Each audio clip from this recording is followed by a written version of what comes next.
Buenas tardes a todos. Hello, everyone. We'll be starting our meeting in a moment. Vamos a esperar que todos entren en la junta y comenzaremos en un momento.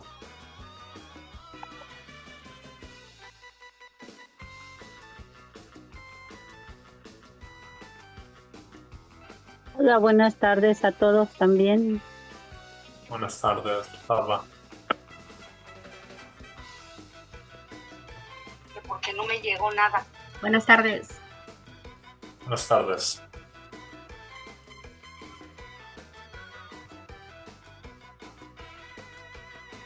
Pues nos vemos al rato. Domingo, buenas tardes. ¿Sí le pueden mandar la invitación a Margarita Moreno, por favor? No le llegó. Para que entre. Ahorita se la mandamos. Gracias. Gracias. Gracias, Alicia. Ahorita te la mandan. Ok, gracias.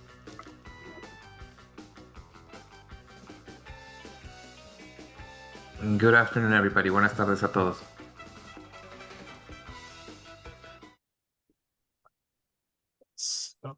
So we'll go ahead and for my team currently wants, if we can send them the meeting invite to Margarita.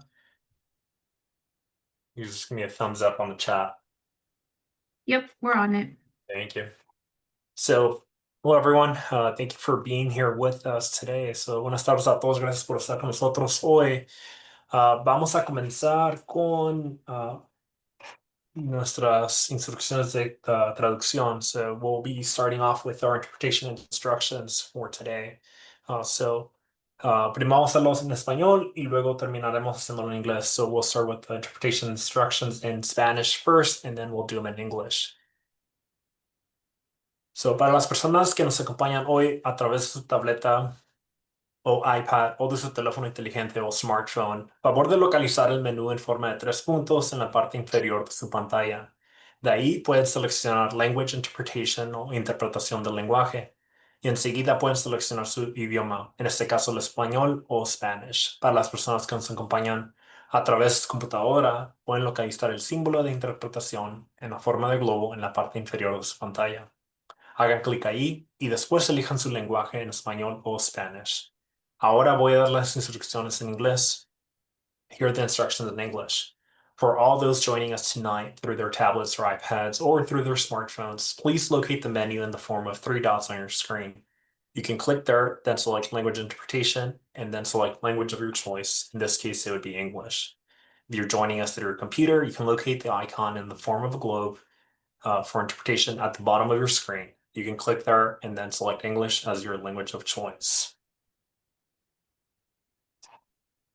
As a quick reminder, and we'll give folks a second to connect. As a quick reminder, we're always hoping to get the most participation from folks, getting folks both sharing their comments, feedback, questions. So just a quick reminder for some of the features that we have in Zoom. So we have the raise hand feature, so that helps our team make sure that as we're getting folks asking questions, we can see those hands, get you ready to jump into that conversation, and just creates a little bit of a virtual line for us.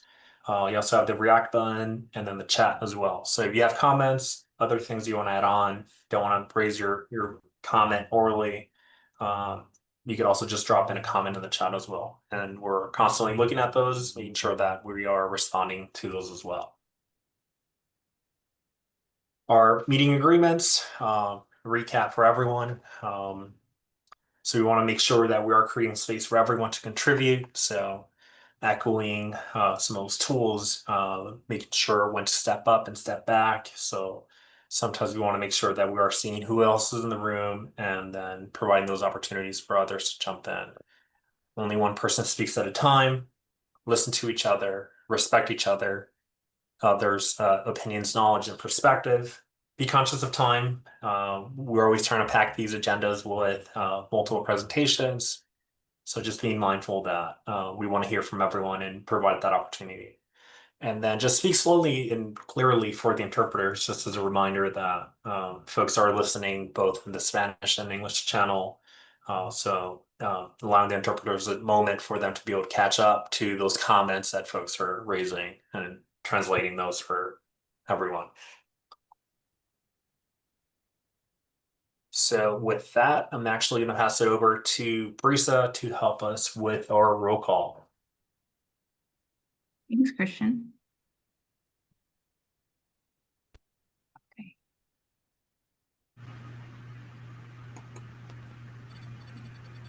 All right, starting with Alicia Sanchez, Presente. Andrew Aguilar, Good evening, I'm present. Brian Renetti, Ashley Valentin Gonzalez, Carissa Ayala, Creo David que ella Ramos. recibió la invitación para el inglés. Here. Oh, I'm sorry, who was that? David? Rosalba, creo Oh. que Carissa va a recibirla en inglés porque no le da tiempo salir del trabajo. Okay. I can follow up with her. Thank you. Gracias, Rosalba. Carmen Axiola, David Ramos, Here. Macy Hatch, Hi, I'm here. Janice Luna Reynoso, Sayed C. Carrillo is here as proxy for Janice. okay, thank you. Mhm. Jonathan Torres,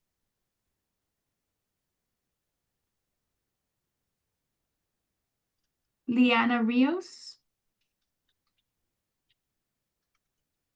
Jose Marquez Chavez,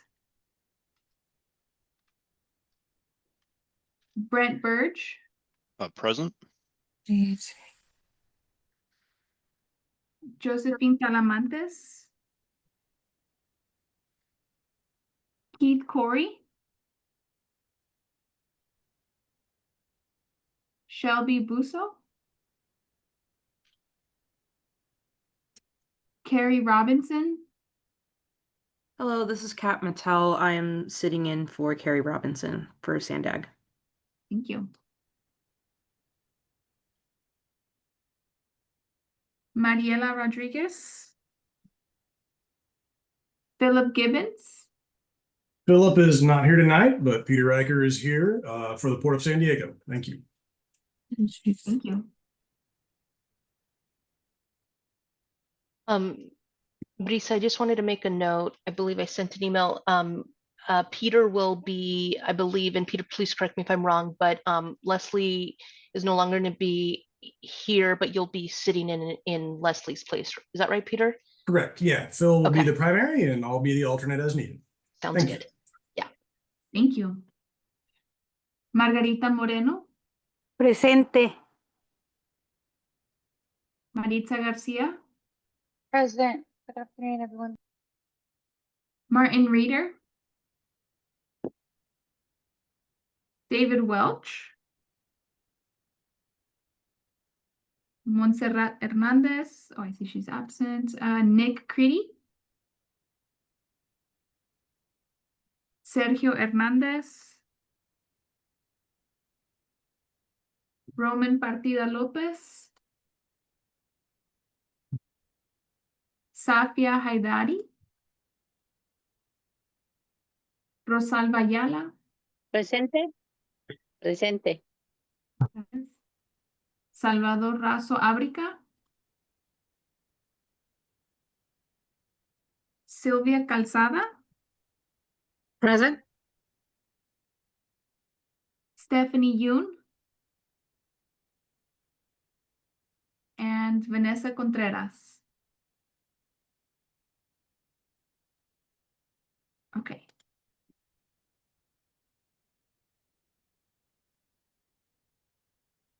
Great.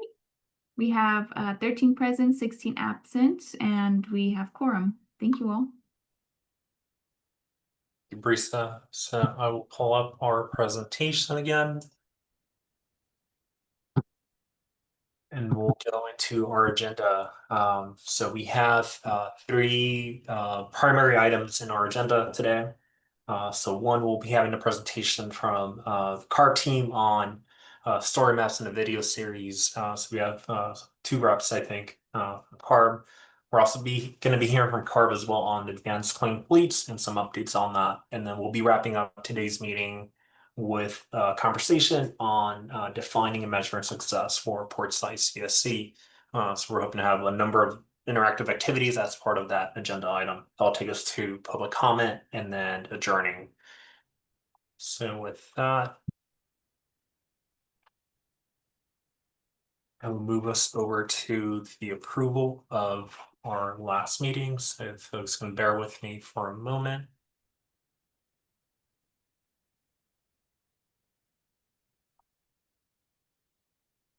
We have our meeting notes from the previous agenda or for a previous meeting itself on screen. These are posted. So at this time, I'd like to open the floor to see if anyone would like to make a motion to approve these minutes.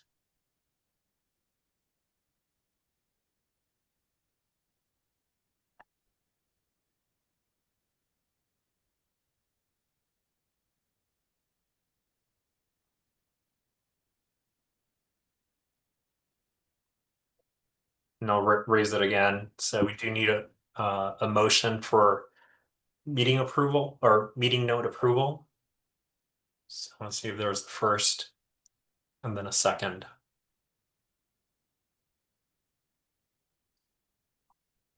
This is Andrew. I'll vote to make a motion to approve. So we have Andrew making a motion. Is there a second? I'll second that. This is Sylvia Calzada. And then we have Sylvia as a second. Thank you, Sylvia.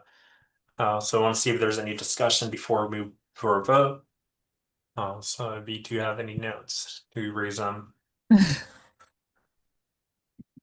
Not seeing anything. So with that, we'll move on to a vote. So all those in favor say aye. Aye. Say Aye. Aye. All those in against say nay. The ayes have it. So thank you, folks. So we'll move back to our presentation. So moving on to our general updates. So I did want to start off with giving the mic over to Sandag. Sandag's going to give us an update on the draft regional plan. So let's see who we have here from Sandag. I can take over. Oh, yeah, okay, Jonathan. Yeah, of course. Yeah, so hello everyone. As part of completing the draft 2025 regional plan, our staff has prepared an environmental impact report, or EIR, which analyzes how the plan's proposed transportation improvements could impact the San Diego region's resources and what can be done to reduce or avoid these impacts. So the EIR public comment period is open until October 13th, and we welcome any additional feedback to the public can provide about the regional plan's potential on effects on people, wildlife, and nature in the region. For more information, you can see the website right there at sandag.org/2025 Regional Plan EIR. Thank you. Thank you, Kat. And then we also, I'm going to move on. Shalom, I believe you're going to take this item, which is a rural development workshop on October 22nd. So I'll move on to the next slide.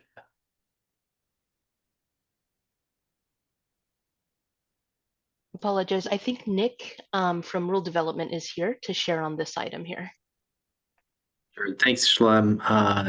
Yeah, I can take care of this one. So, hi, everyone.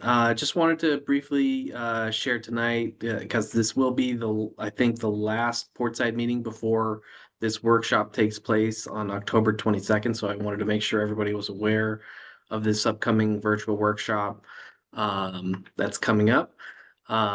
This is these proposed rule amendments are very specific. They're very kind of technical in nature, but they're amendments to our stationary gas turbine rule, which is 69.3.1, and our stationary engine rule, which is 69.4.1. These amendments are being prompted by the EPA, which notified us a few years ago that there's a specific element in those rules pertaining to startup and shutdowns that we need to go into those rules and fix. They're indicating that that the current requirements, which are basically exemptions for startup and shutdown periods, are not consistent with the Federal Clean Air Act. It's been that way. Those provisions have been kind of on the books for as long as those rules have really been around. But due to a change in policy at the federal level, coming from the prior EPA administration, we now have a need to go in and to address those startup and shutdown provisions within those rules. And so that's what the focus will be for the workshop. We're going to be proposing to establish work practice requirements to make sure that both rules have continuous emission limitations that we think will meet EPA requirements. There's also an additional amendment we're proposing to the engine rule that's not related to that startup shutdown provision, but it will be to harmonize our local rule with federal regulations when it comes to maintenance. Right now, those are a little bit out of whack. And so we're going to make a small change to also make sure those are aligned moving forward. We do have a need to do these amendments. Failure to do so, as you can see on the screen, would put the region in jeopardy for region-wide sanctions, which could mean failure or potential transportation funding getting taken away from San Diego County for important projects throughout the region. So that's not something that we want to be in jeopardy for. So we do have a need to do these. We're not really expecting to have any quantifiable emission reductions from this particular action, but we do think over time that this will result in lower emissions from the permitted facilities that are subject to it, just by virtue of less startup and shutdown events that happens when those particular pieces of equipment go operational. We do have, I think, another slide that kind of just quickly shares where those locations of some of those permitted low engines and turbines are located, I think. If you want to go to the next slide, we might have that. Am I true? Okay, there we go. So yeah, as you can see, this is just a quick map that we did of some of these permitted engine and turbine locations throughout the portside and the international border. Clearly, this is a category where these particular sources are found throughout San Diego County in the thousands of permitted spots. So, there's quite a few throughout the county, and as you can see, they're kind of sprinkled within both AB617 areas. So I'll be here for another couple more minutes today if you have any further questions, but I see that there was some information posted in the chat about how you can participate in the workshop. You're certainly welcome to. We would encourage you to do so. It is a virtual workshop on Zoom. And if you'd like to learn more about the topic, we'd encourage you to do that. And if you have any other questions, I'll be here for probably another couple more minutes. And I'll put my contact information in the chat as well if you need to. So thank you, everyone. And Nick, I guess one question, is there going to be interpretation available at that meeting or for the workshop itself? There can be. So if there is going to be interpretation, we do have to get that requested to us in advance. So I believe the workshop notice indicates the time frame for the latest time frame we need that. Generally, it's a few days, or I think a week to a couple of days before the workshop, so we can make sure that that's appropriately coordinated with our interpreters. So if you do need that, please do submit a request to us. Thank you, Nick, and I appreciate that. So yeah, if folks have any questions for Nick, Nick, I think you said you were going to stay on the line for a bit. And then, yeah, if folks have any other questions, I believe Jazz did post information for the registration on the chat. So that's there. But yeah, just urge folks to participate. Good opportunity. And then Nick, I think the rest of the team will be there to answer questions and hopefully get some good insight from you as well. So I'm gonna keep moving forward. Thank you, Nick. Couple other things. Shalom, I think I'm gonna hand it off to you for a moment here, and then Lauren as well, just on some updates from the Environmental Justice Office. Yeah, thank you, Christian. Good afternoon, everyone. Good to see you all. Just wanted to follow up on a conversation that took place last month. Last month at the beginning of the Community Steering Committee meeting, we didn't have quorum at the beginning of the meeting. And so that had us take a look at our bylaws in terms of, or the charter, in terms of whether or not is required that there be a formal vote by the committee at the beginning of the meeting to approve the agenda. It's been, even before my time, kind of the custom of this group to do so. So we wanted to take a look at that, given that we were in a situation where we didn't have a quorum. And in looking at that, and we kind of anticipated that might be the case. We also looked at that prior to the meeting. In a close read of the charter, actually revealed to us that we actually don't necessarily need to take a formal vote at the beginning of the meeting in order to approve the agendas, as long as they're posted in advance of the meeting. It's our custom, it's our practice, right, to share the draft agendas with you all at least 2 weeks in advance, with the CSC members specifically, so folks can provide input and feedback, suggestions for prioritization of topics and so forth. And then we typically then send the finalized agenda a week before the meeting. So just wanted to just let you know of kind of the context of the conversation that took place last week and why we're not necessarily kind of doing that formal vote for the agenda itself, given that we kind of took a more closer look and said, okay, this is kind of what it allows us the flexibility to move forward and all.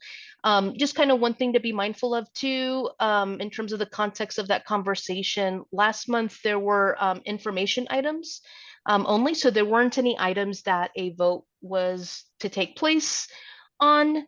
And so I think in that case, certainly would require quorum at that point for any kind of vote that would need to take place. But it was all informational items. One item, they were requesting some feedback regarding a new research project that's going on. But just wanted to provide that context to you all in terms of what took place at the last meeting, what we discussed collectively together, and what folks at that time felt okay kind of moving forward with that meeting as well. This is some of the things that we're going to start to unpack as well as we, and I'll get to this in the last bullet point here when it's my turn, but as we start to develop the kind of updated framework for the Portside CSC moving forward beyond year 5. So this and many other things. But at this time, I'll go ahead and actually turn it over to Lauren for the next bullet point. Thanks, Shalom. Yeah, I'm actually going to turn it over to Maritza for the next bullet point because she can fill us in on this one. So Maritza, if you want to share. Thank you, Lauren. Thank you, Shalom. Good afternoon, everyone. So I know that I came to make an announcement. I think it was like a year or two ago on this really big grant that the San Diego Foundation Environmental Health Coalition, along with other organizations, were working to get for the community. We acronym it RICE, so we named it Rooted in Comunidad, Cultivated Equity, but it is a state grant from the Strategic Growth Council.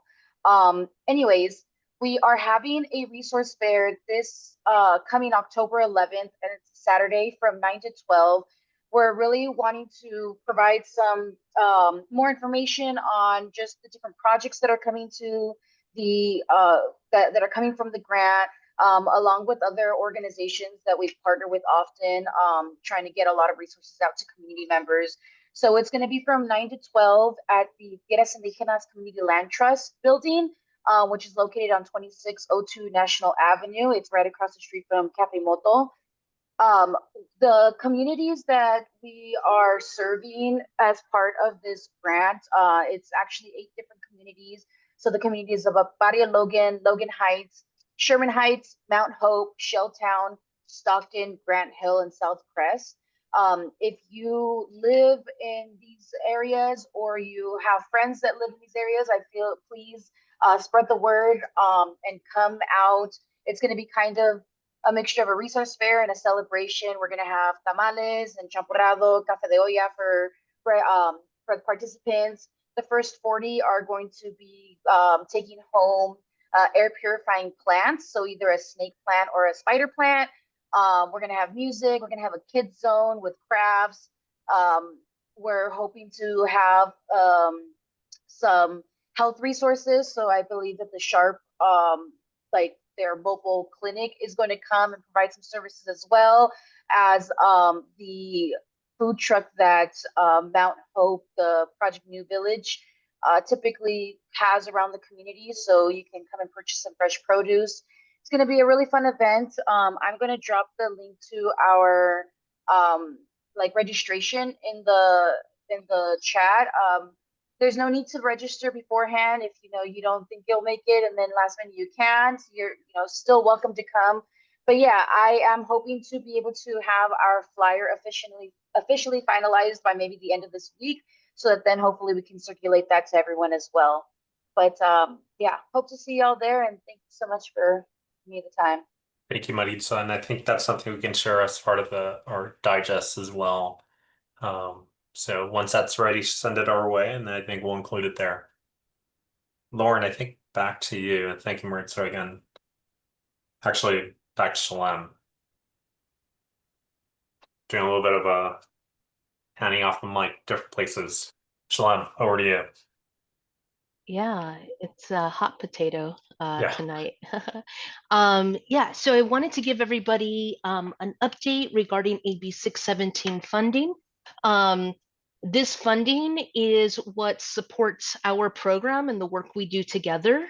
So supports, the facilitators we have here in the space, APCD, Air Pollution Control District staff, such as myself, Lauren and Domingo, but also supports our community monitoring team as well. I think I see Rebecca online tonight, and the equipment we use for that, for the community monitoring, and also supports the incentives grants that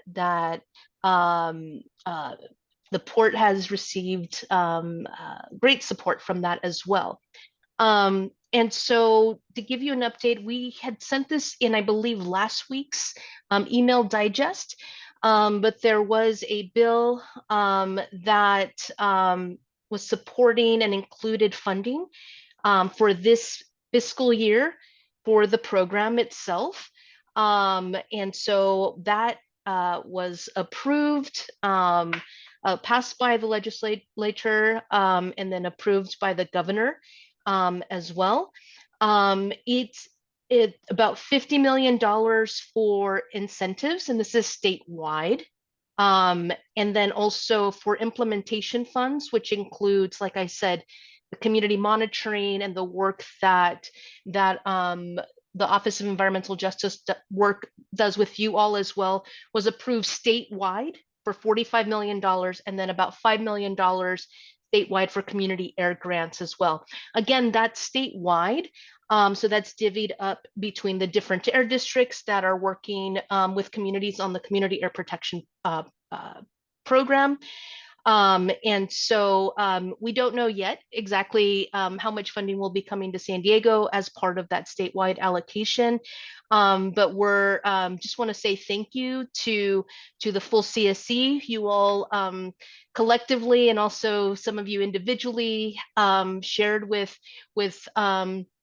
our state representatives the importance of this program and continuing this program. And you all also approved a letter of support for the program as well that was submitted. And I think, collectively, this CSC, along with many other CSCs throughout the state and other stakeholders as well, were able to be heard in order to maintain funding for this program, despite overall kind of California's overall kind of budgetary shortfalls. This still was something that was elevated as a priority, much in part because of you all and many other folks throughout the state who shared why this program is important. So, so we're glad to report that there's funding to continue the program. And again, we'll find out a little bit later just exactly how much is allocated for both incentives and then also the implementation component for here in San Diego. And then lastly, next steps, 5-year check-in. Just want to say thank you to you all who participated. I think most everyone on this call that's a CSC member participated in a small focus group discussion that was led by Lauren and David over the past month or two. You all shared a lot of really great feedback. We are currently in the process of summarizing all that amazing feedback and analyzing it as well to find the key common themes that will then help inform the framework for how the CSC will be moving forward. So in terms of simple things such as logistical things like how often should the CSC be meeting, to how often would you all like to receive an email digest from us, to much more complex things, right, in terms of prioritization of certain elements, or your thoughts on the future of community monitoring, right, in the Portside area as well. So we are working on reviewing all that you've shared. Lauren and David took extensive notes. We're also looking at the survey results as well to help inform that framework for moving forward. What we intend to do is to bring back to you all, one, the summarized and analyzed notes that you can see kind of what's informing that overall discussion, but also to bring back to you all a draft framework for the CSC's consideration.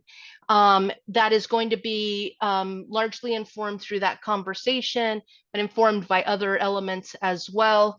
And so we hope to bring back that conversation to you all probably October, November, depending upon what is on our agenda for those months moving forward. But again, our intention is not to just come to you all and say, this is the framework moving forward, but really is to listen to what you all shared, have that inform the draft, and then bring that to you all for continued discussion. Actually, tonight, one of the agenda items is actually going to be also informing that framework and discussion, and is using actually some of the feedback you've already shared to build upon that discussion around, I believe it's agenda item number 3 or 4, but around defining success for the community air protection program at in Portside, and then what's the research or what's the tools we need in order to be able to define that success. So more to come. I just wanted to say thank you, and we are looking really closely at all that you shared, a lot of great feedback, and really taking that to heart in helping inform next steps moving forward. Thank you, Shalom. And then I think we had one more update, or at least a general note from Peter. Peter, I'm not sure if you're on cue or ready to share that update. Yeah, absolutely. Thank you, Christian. Good evening, everyone. Peter Eicher. I'm from the Port of San Diego. Just wanted to wish everyone a happy Green Port Month. September is Green Port Month, the Port of San Diego. It's when we celebrate the environmental accomplishments of the last year. I've got a couple documents that I'm going to drop the links into the chat. One covers the environmental accomplishments from our environmental conservation protection teams, and then also our aquaculture and blue tech teams, and the Maritime Clean Air Strategy. The second document is our MCAS highlights. So the Maritime Clean Air Strategy highlights report. It also chronicles the accomplishments that we've made with all of our partners over the last year. So I encourage you to check out those two documents. And again, I'll drop those links here into the chat in a moment. Secondly, I'd also like to invite members of the public to apply for the Portside Community Academy. This is a 5-week program to immerse residents of our Portside neighborhoods into the transformative world of clean air and electrification projects underway at the Port of San Diego. I've got a couple of flyers. I'm going to drop those into the chat as well. You can get more information there and sign up if you're interested. I know we have at times had some waiting lists for those academies, but we do want to make sure that we've got people out in the community that are wanting to learn more and help join us and continue to advance the MCAS. And I think that cohort is going to be starting in the spring. So you would have some time. You can enjoy the rest of the year and have a nice holiday season. And then, continue on your education on air quality and electrification, specifically at the Port of San Diego in the spring. So thank you very much. That's what I've got. Thank you, Peter. Appreciate that. And I think we'll be looking at the chat for some of that information. And I think we'll also then, I think, send it out as part of that weekly digest. So include that information and share with folks. So with that, we're actually going to go to our first presentation. So this is going to be a presentation that the CARB team is actually going to be giving us. We're going to see, actually, we have Nicole on deck to present on this topic. Nicole, I see that you're, see you now. Nicole, are you ready? Yeah. Awesome. Okay, so I'm going to hand it off to you. Just let me know when you need to move the slides. Sounds good. All right. Thank you, everyone, for letting me come and speak tonight. My name is Nicole Bruns. I'm an air pollution specialist here in the Office of Community Air Protection at CARB. And tonight I'll just be talking a little bit or giving you an update on the story maps. Go to the next slide. Just to refresh everyone, what we do here in OCAP. So every year we give an annual progress update on the AB617 program and implementation progress to the CARB board. It typically happens in July. This year we had it on July 24th, so almost 2 months ago on to the date. This is an opportunity for us to share and uplift stories of success, achievements, and challenges across all of the AB617 communities. And that includes our local CERPs as well as community air grantees and consistently nominated communities as well. The update will generally include a concise report on the screen. You can see we've included the title screen for the report. And then we also provide short videos. Portside, I think you are also one of the first communities that we did a video series with.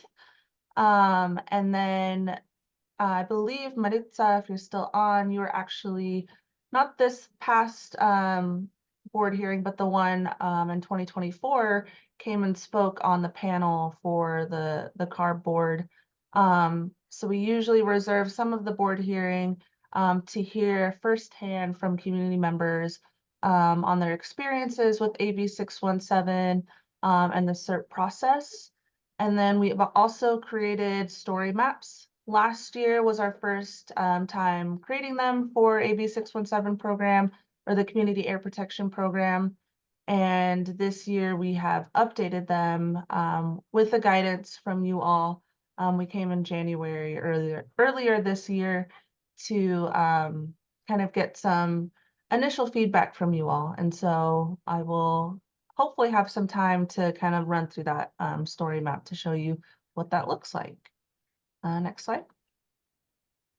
So as I mentioned, we came back in January earlier this year, and we asked, let you all know that your input is needed for these story maps.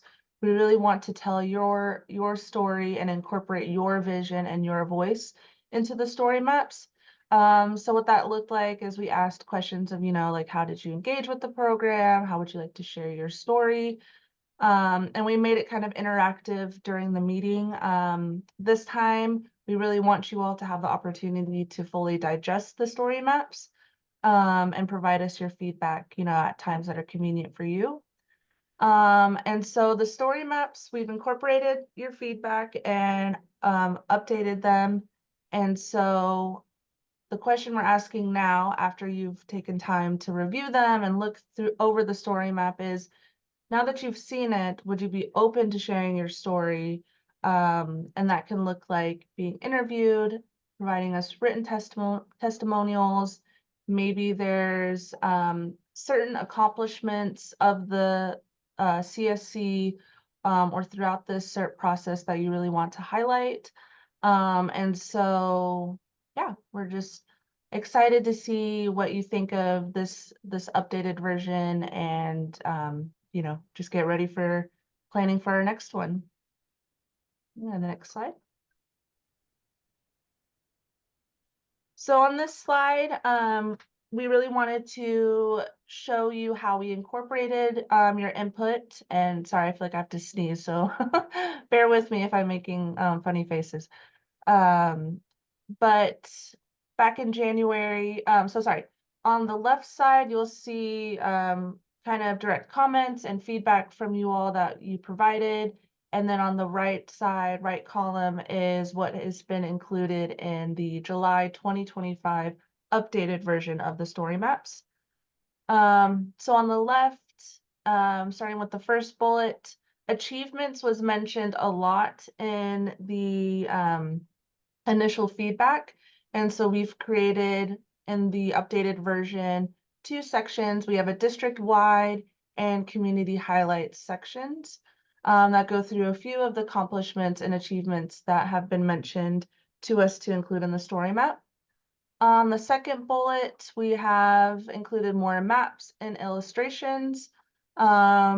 Within San Diego story map, we have the incentives map, which goes into some details on where incentives have been granted and where they have been spent. And then we have included more pictures.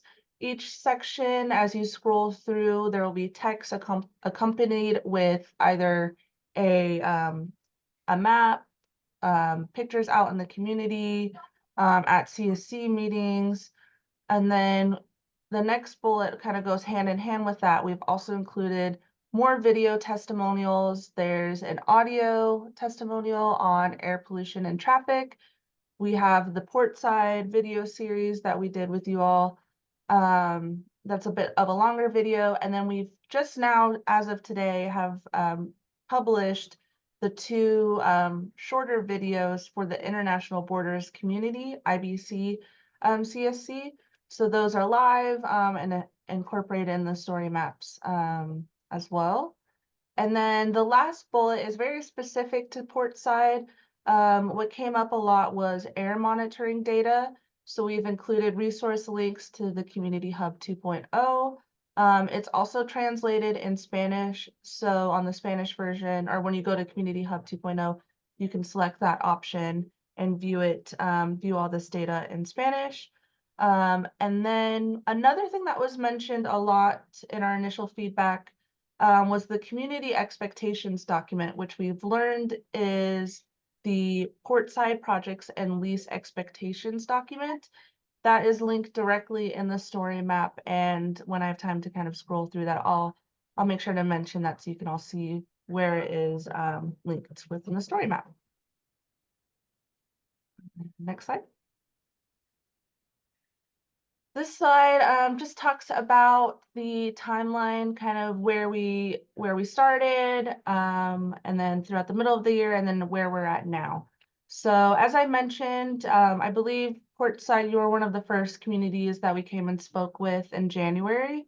But between January and April of this year, we went to all of the CSEs, or at least the majority of them, and we got same thing, kind of got input and feedback from all of them that we incorporated into each of the story maps. Just to clarify, with the story maps, we have a story map for each of the air districts that are participating in the AB617 program. Within each of the air district story maps, it's broken down by communities. So for San Diego, that would include Portside and International Borders Community. In April to June, we started updating the story maps.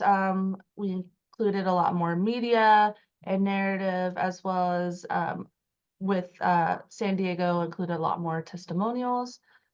In July, we had the Air District review them, and then we provided a refreshed version or update to the CARB board that was held on January 24th. And then the gold star on this slide kind of notes where we're at now. So we're here in September. We're coming and presenting to you guys again to let you know the updates that we've made to the story maps, that they're live. We are in the process of translating them in Spanish. So once that is live, I will share with likely Shalem and Cynthia Wong, who is the liaison here for CARB and attends these CSC meetings regularly. So once those become live, we'll share that out. It just takes quite a while because, as I mentioned, there's 19 communities, there's about 5-6 story maps that we need to translate into Spanish, as well as the homepage. So just bear with us. It'll take a little while, but we'll hopefully be live soon, so you guys can view it in English as well as view it in Spanish. And then also we'll just, in the next couple months, as we get feedback from you all, we'll start planning for the 2026 version of the story maps. Go to the next slide. So this slide, in the upper right, there's a QR code that should scan. You should be able to scan it and go straight to San Diego's story map. The first bullet takes you to what we call the home page. This is just on the lower half of the screen. You'll see kind of on the left side, there's kind of 6 story cards. That is where we have a link to all of the community story maps, as well as the homepage. You can get general information on the story maps, on the Community Air Protection Program, and you'll also be able to scroll a little bit down and you can view San Diego story maps, and you can also view all of the other 5 Air District story maps to see kind of what's going on in the other communities.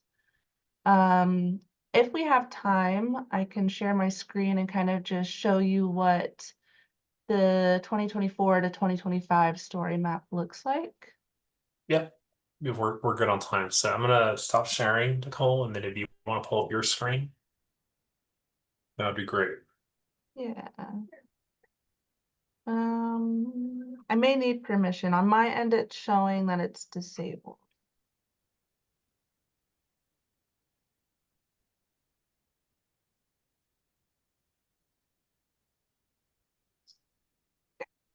Now it's loading.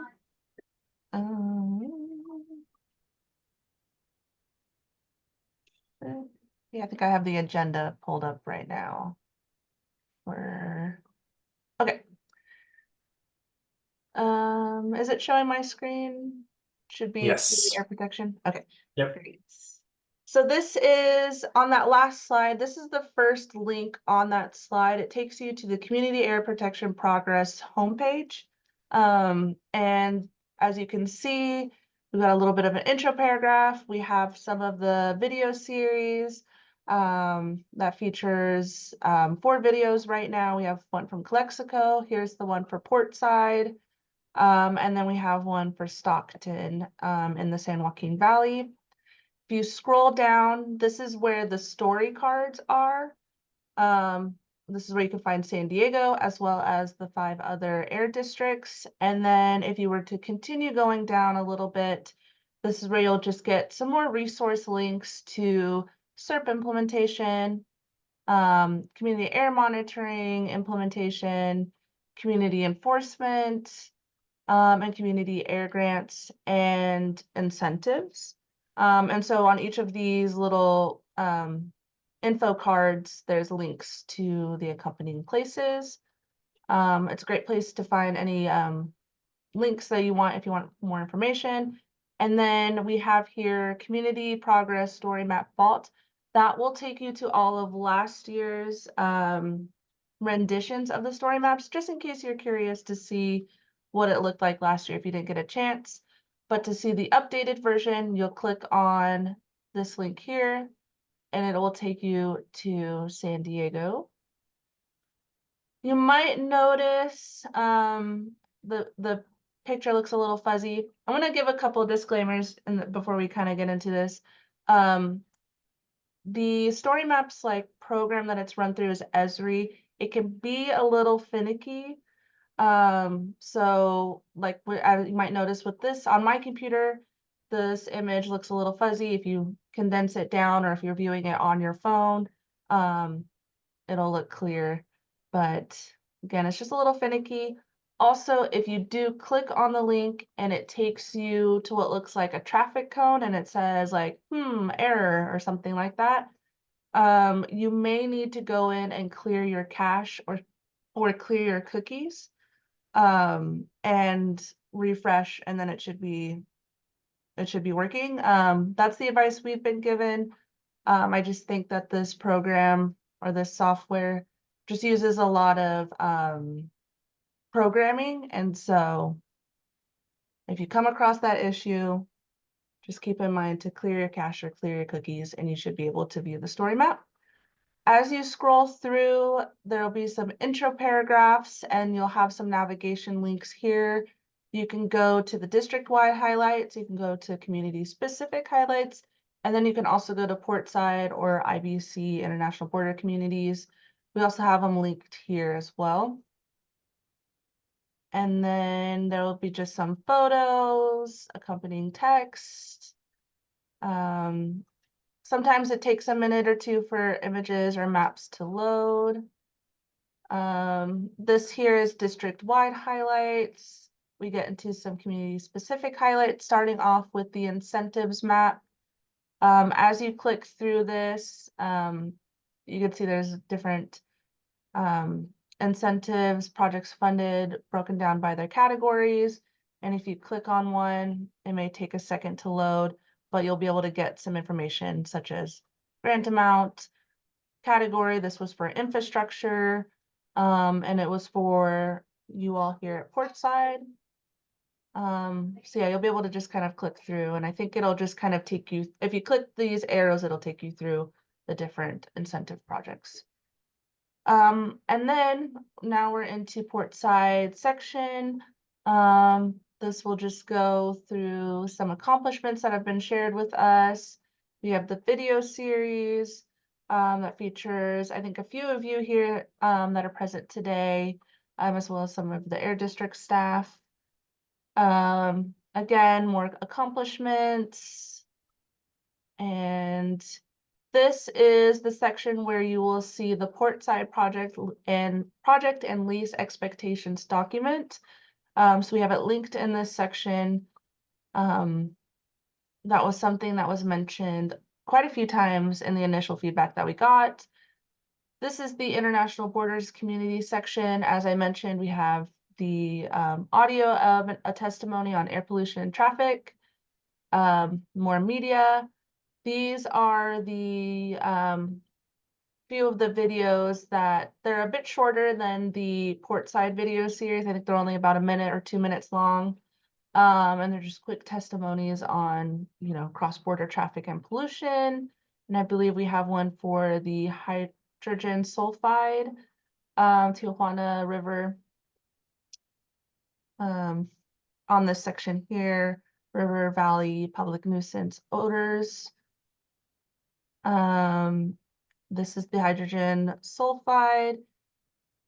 Again, as I mentioned in the beginning, story maps can be really finicky. So although this tool right now is still not working for us, we're trying to figure it out when it's not. You can click on the link here, or I think it's also linked up here above if you want to go to that data dashboard. But our hope is that it'll be interactive on this story map. And then here is the second video that was done to feature testimony from community members on their experiences with the odor that's been going on in the Tijuana River region. It's followed by some images, links to AQView, which is where you can get some monitoring data, see real-time data. And then we have some information on the Somos Aire play that was that was held in June. And at the very bottom, there will be some helpful links. The very last link is going to take you to the feedback form.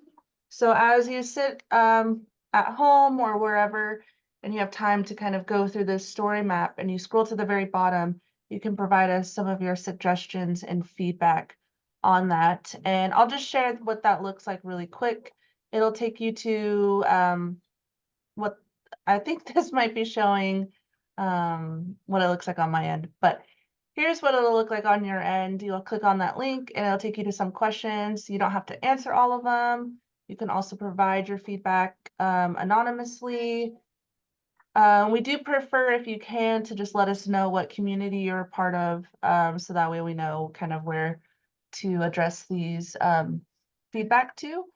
But if you don't want to and you want to keep it fully anonymous, you could do so. Or if you really want to share your testimony, maybe a direct quote, or be in a video series, we do at the very end, question 6, you can provide us your contact information and we can reach out to you for that. And then I think we can go back to the slides. I believe this is the same QR code for that survey. Yeah, so And I believe Jazz also added it on the chat. yes, thank you. Yeah, feel free. You can scan it now if you want, or if you have access to these slides later on and it's easier to scan, that QR code should take you directly to it, or you can go through the link. This feedback form will be available. There's no like deadline. I think it'll just be something that will be continuously linked in our story map, so that way we can always get feedback from you guys or from you all, and just let us know what you like, what you don't like, what you want to see more of. I think one thing we might add to this feedback form is if you happen to have photos or media that you want to share with us directly to put in the story maps, we might include that. We'll just kind of see how that upload works. Otherwise, you can always email us or let us know that feedback form, like, hey, I have some media or some photos that I'd like to share. And we'll see if we can add them into the story map. And then I think after this slide, it should just be our contact. Yeah. So I'll wait around if you have any questions or comments. If not, you can always email. Amaya is the video series lead, the one that has engineered and put all the videos together. And then I'm the story maps lead. So you can reach out to one of us or both of us.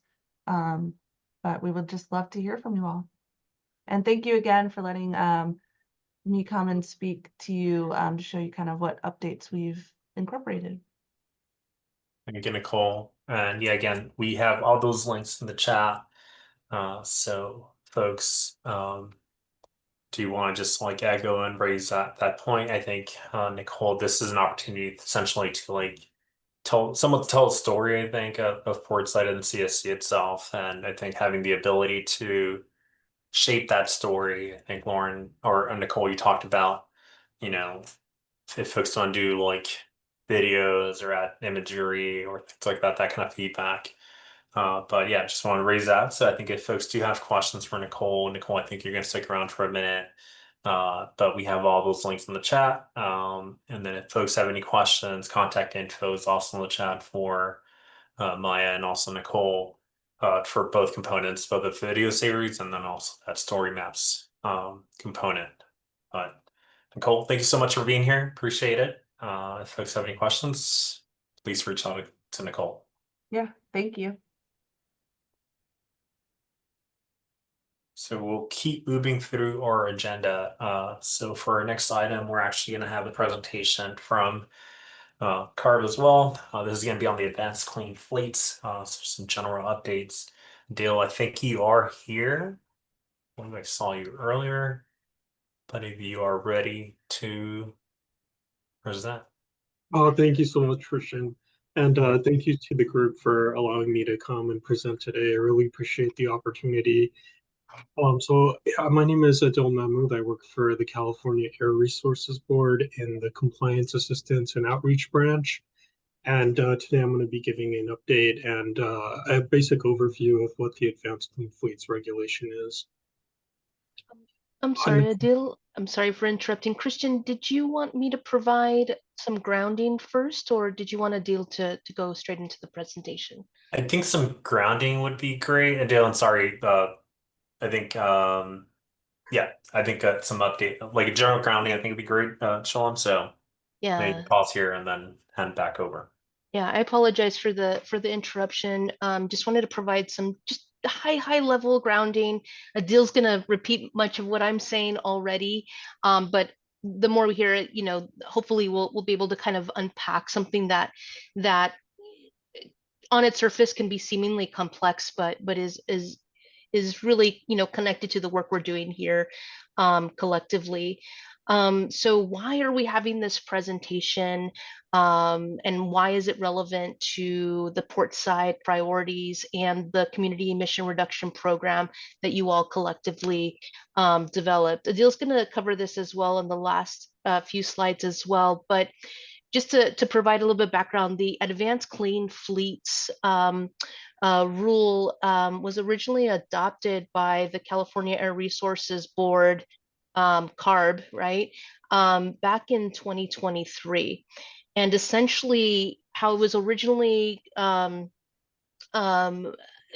of was that it was going to be this regulation that would have a requirement by 2036 for 100% of new medium and heavy duty vehicles that are sold by 2036 would be zero emission vehicles by 2036. However, so CARB approved this regulation back in 2023, but before CARB was able to move forward with implementing this regulation, in which they supported and passed, they had to first get a waiver from the Federal Environmental Protection Agency, the EPA, right? They submitted for that waiver during towards the end of the Biden administration. And then we've transitioned over to the Trump administration at the beginning of this year in January. And then in 2025, the California Air Resources Board you know, withdrew actually its request from the EPA to issue the waiver. It was looking like the waiver wasn't going to be approved. So what does that mean in terms of where we're at today with that? And this is what Adil's really going to be unpacking for us as well during this conversation. What this means is that without that waiver, CARB is not able to kind of fully implement the rule in which it originally had intended to, which was by 2036, 100% of medium and heavy duty vehicles sold would need to be zero emission vehicles. Instead, without that waiver, CARB is actually still able to move forward with requiring state and local government fleets to comply with that transition to zero emission vehicles for both their medium and heavy duty vehicles as well. Why is that relevant to the Portside communities and the community emission reduction program? The full implementation of the Advanced Clean Fleets rule would have significantly supported a few goals that this Portside CSC developed and is committed to. So goal number one in the community emission reduction program, the CERP, was about reducing diesel particulate matter, from 2018 levels by 80% in the Portside community.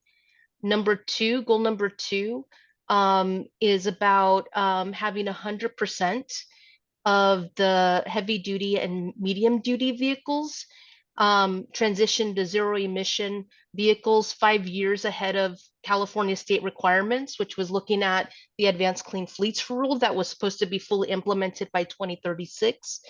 And then goal number 4, right, is similar to goal number 2, is reduce emissions from heavy duty vehicles and medium duty trucks, servicing indirect sources, also known as warehouses, by 100% in 5 years in advance to the statewide regulatory requirements that had been approved by the California Air Resources Board, and we're waiting on a waiver. And so where that program is today is where Adil is going to kind of take us into the details, but I just wanted to provide some historical context and also how it's connected directly to the priorities you all help identify and the goals that are listed and outlined in the Community Mission Reduction Program.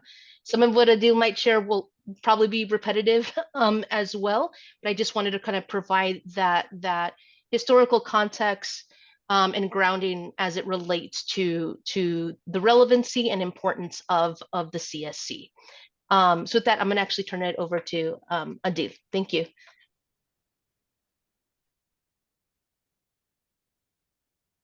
Oh, thank you so much. Yeah, I can start on the next slide. So as was just mentioned right now, California has withdrawn its waiver request for waiver and authorization for addition of ACF to its emission control program. At this time, CARB is evaluating next steps. The state and local government portion of the regulation remains unaffected, and because CARB is committed to reducing air pollution to protect public health, we encourage affected industries to continue reducing their emissions, and we look forward to continued partnership in these efforts. Next slide, please. So who does Advanced Clean Fleet affect? It would be state and local government agencies. That could be a city, county, public utility, special district, local agency or district, and any department, division, or public corporation of the state of California. And it would apply to those agencies if they owned, operated, or leased at least one vehicle with a gross vehicle weight rating greater than 8,500 pounds. So we're talking about medium duty and above. Next slide, please. There are certain vehicles that are excluded. That would include school buses as defined in the California Vehicle Code, emergency vehicles as defined in the California Vehicle Code as well. I understand that there's a lot of different vehicles that are used during emergencies, but for the exclusions, it would be just those that are defined in the California Vehicle Code. And, I'm thinking of things typically, it describes typically things with sirens and those kinds of vehicles. Vehicles awaiting sales, military tactical vehicles, historical vehicles, dedicated snow removal vehicles, certain two-engine vehicles, heavy cranes, transit vehicles subject to the Innovative Clean Transit Regulation, and vehicles subject to the Zero Emission Airport Shuttle Regulation. Next slide, please. And so the Advanced Clean Fleets regulation requires state and local government fleets to reduce emissions by incorporating zero emission vehicles into their fleets. So as you can see on the map, on the slide here, starting in 2024 and through 2026, it requires state and local government fleets to make 50% of their new vehicle purchases zero emission vehicles. Or right there, you see the term NZEV, that would be a near zero emission vehicle. And near zero emission vehicles are essentially plug-in hybrid vehicles that can achieve a minimum all-electric range. Then starting in 2027, that requirement moves up to 100%. Unless you are in one of these designated counties highlighted here in red, or if you have a fleet with 10 or fewer vehicles, then your purchase requirements do not begin until 2027, but you still must meet reporting requirements. Next slide, please. There's an annual reporting requirement for fleets. We have a system known as the Truck Regulation Upload Compliance and Reporting System, also known as truckers, in which they must annually report vehicle information on April 1st of every year.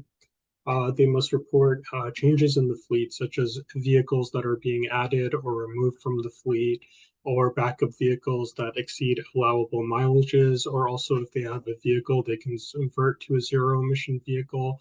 All of those needed to be reported in truckers within 30 days of occurrence. And that's how we kind of manage whether the fleets are in compliance or not. Next slide, please. So, we went over the requirements for one of the pathways they have towards compliance, the 50% purchasing through 2024 to 2026, and then 100% beyond that. And some important considerations to note are that all of the vehicles they have existing in their fleet can be operated indefinitely.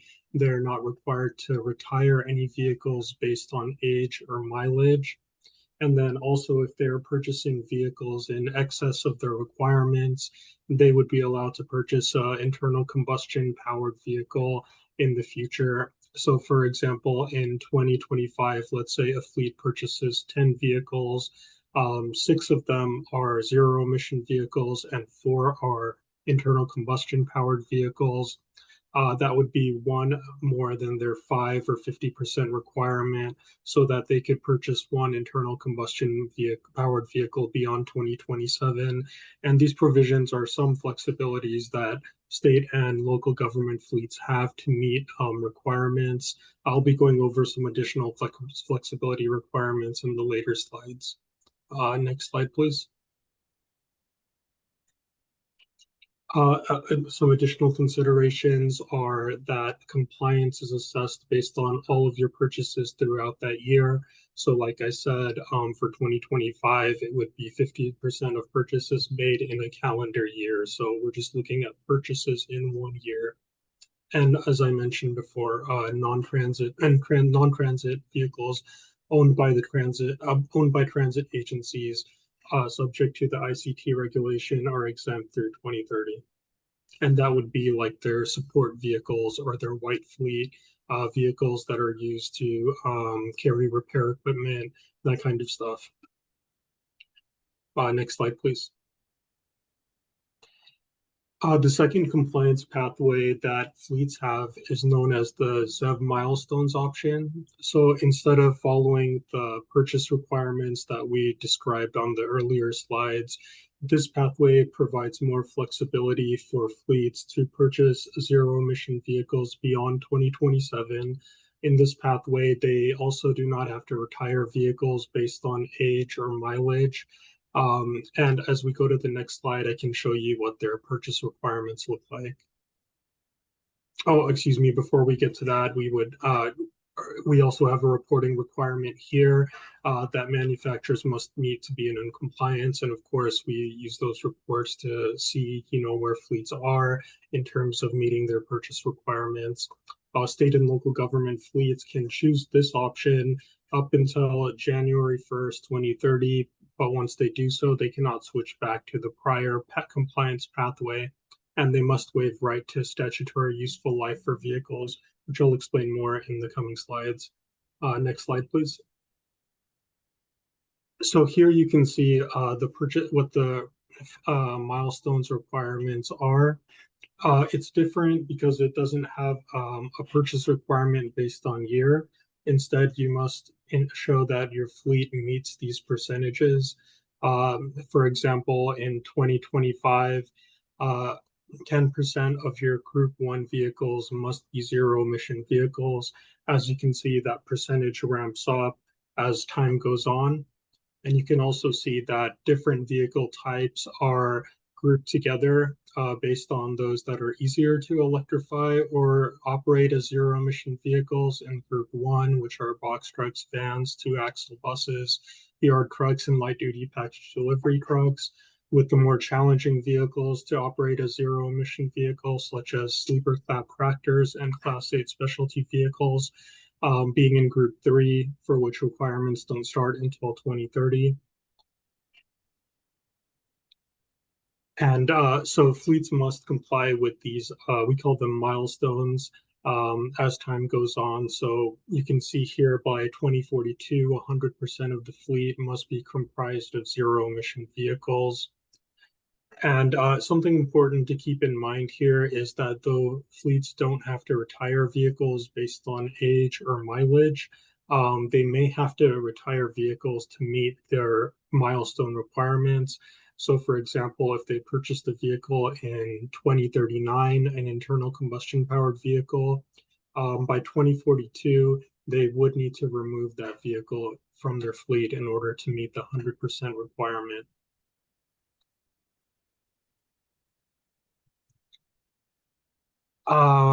No, it would not apply. I see a question in the chat. It wouldn't not apply to the Navy and it would not apply to federal government entities. It would just be state and local. So the Navy would not, it would not apply to them. It would apply to the Port of San Diego. It's applied to government contractors as well. You know, that question, it would, fleets are, excuse me, I think that last question would, if it would apply to government contractors, that we can send a better response to our fleet@arb.ca.ga email. But in general, fleets are required to hire compliant fleets, so that they would look at various regulations if they're in compliance with, such as Clean Truck Check or truck and bus regulation. And thank you. Next slide, please. So here's what it would look like for a fleet that had 100 trucks that was using the ZEV milestones option. As you could see, starting in 2025, 10% of Group 1 vehicles would need to be zero emission. In this example, you can see that Group 1 vehicles account for 60%, 60 vehicles, 20 for Group 2 and 20 in Group 3. So in 2025, fleets would need, this fleet would need a total of 6 zero-emission vehicles. In 2029, you can see the percentages move up to 25% for Group 1 and 10% from Group 2, which would be 15 and 2 respectively, for a total of 17. And one thing I did want to point out is that ZEV milestone number at the bottom, the 17, that can be met by purchasing zero-emission vehicles from any category. It does not have to match. So in 2029, a fleet would not have to purchase, would not need to have 15 Group 1 vehicles and 2 Group 2 vehicles to meet the requirement. They can purchase 17 vehicles from Group 1, and that would satisfy their requirement. The groups are used to determine how many total ZEVs are needed, but they don't really make a difference in terms of which types of zero-emission vehicles or grouped vehicles you wanted to purchase to meet that requirement. Next slide, please. And Peter, yeah, thank you for your response. And I'll leave this slide up for a second. This is repeating the same that was on the last slide, except that, you know, of course, it's translated in Spanish.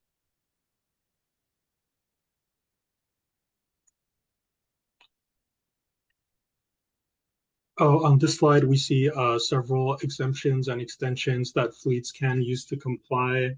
You know, some of the common concerns we hear are that there's no vehicle available as a zero-emission vehicle in the configuration that I need.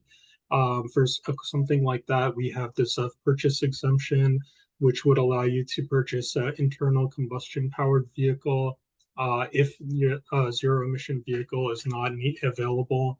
There's also the daily usage exemption. That's for instances where a battery electric vehicle is not available that can meet the daily either range or power needs of a vehicle that's currently in the fleet. In those instances, an internal combustion powered vehicle can be purchased in lieu of a battery electric vehicle. There's also other extensions and exemptions for infrastructure delays, mutual aid assistance, non-repairable vehicles, waste and wastewater fleets, backup vehicle exemptions, the intermittent snow removal vehicle exemption, and lastly, the transit agency exemption, which we discussed in the earlier slide. Next slide, please.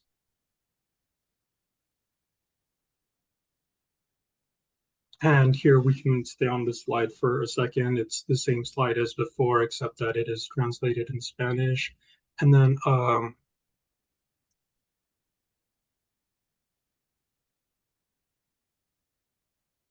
and for folks, as a reminder, the slides are shared, so lots of information is going to be on available for you as well. So, and then if you could go to the next slide, please. And then lastly, I just wanted to touch on this. We are currently in the process of amending the Advanced Clean Fleet Regulation, AB 1594 directed CARB to amend the ACF regulation to provide additional flexibility to most public agency and utilities. The comment period for the public was open until September 15th. That was in order to get written comments in for responses and recommendations on, or submitting comments regarding the amendments. The board hearing date is coming up in a couple days on 9/25. You can go on our website and you can participate virtually as well using this link here. Everyone that signs up would have an opportunity to publicly comment, and you would get that comment entered into the docket and receive a written response as well. And it's very important, CARB is always looking for feedback, but, this time in particular, there is this board hearing with these ongoing amendments being made. So if you do have input or comments, that would be really valued and could help shape the regulation. Thank you. Next slide. And then as how ACF relates to the Portside Community Emissions Reductions Plan and goals, there's the heavy duty truck strategies. Page 168 specifically mentions ACF as a strategy to support the CERP implementation. As it requires fleets. Now it's, of course, state and local government fleets to move towards zero emission vehicles. And then under Action E1, it would advance the deployment of heavy duty on-road electric vehicles to demonstrate operational feasibility and reduce emissions within the Portside community and other disadvantaged communities. Next slide, please. And then these, I believe Shalom kind of went over these at the beginning of the meeting in more detail, but these are the goals that it supports. Goal 1, of course, is 2031 to reduce diesel PM from 2018 levels by 80%. Goal 2 would be medium and heavy duty trucks servicing Portside community to be 100% ZEVs 5 years ahead of the California state requirements. And lastly, goal 4 to reduce emissions from heavy duty and medium duty servicing indirect sources by 100% 5-year advance of regulatory requirements.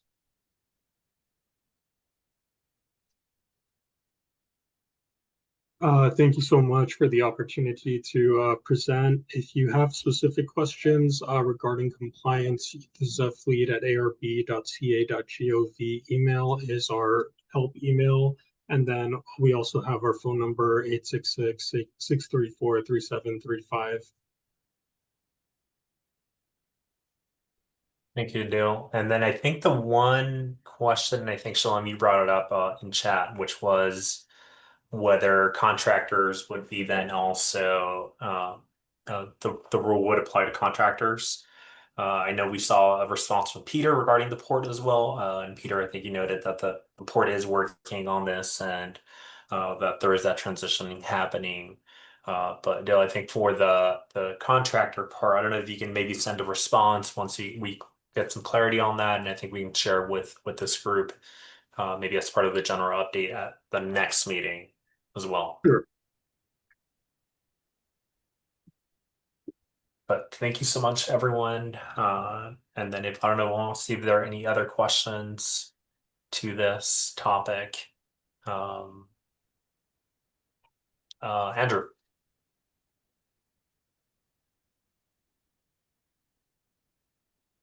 No, Andrew, we can't hear you.